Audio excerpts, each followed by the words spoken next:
काहे हमके बनावला गरीब दैबा।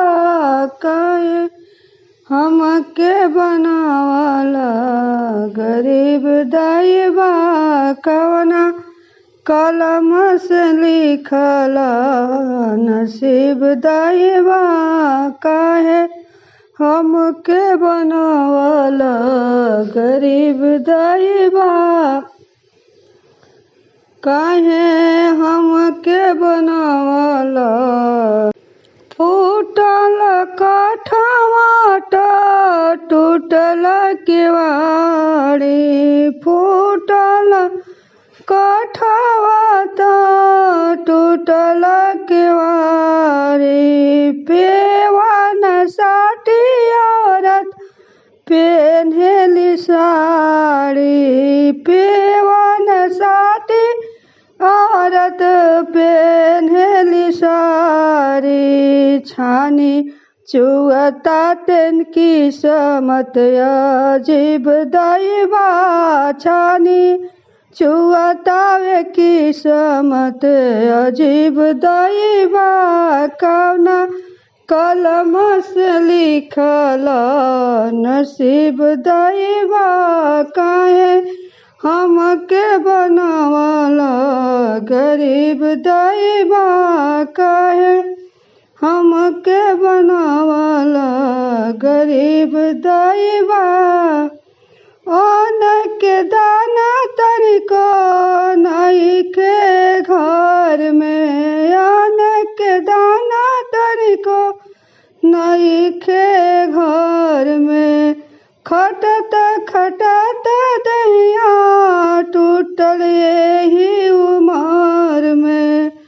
खटत खटत दहिया टूटल एही उमर में।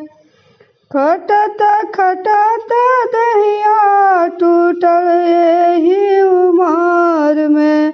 दुख में केहू न लऊ के। दुख में केहू न लऊ के करीब दैबा।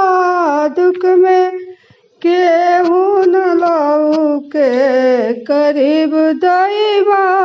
काहे हमके बनावला गरीब दैबा। काहे हमके बनावला गरीब दैबा। कवना कलम से लिखला नसीब दैबा। घर में जवान बेटी बियाहे के जोग जी। घर में जवान बेटी बियाहे के जोग जी। धैले बा हमरा चिंता के रोग जी। धैले बा हमरा चिंता के रोग जी। किरण सूझे न कवन कर तिब दैबा। सुकिरण सूझे न कवन तर किब दैबा। कवना कलम से लिखला नसीब दैबा। कवना कलम से लिखला नसीब दैबा। काहे हमके बनावला गरीब दैबा। काहे हमके बनावला गरीब दैबा।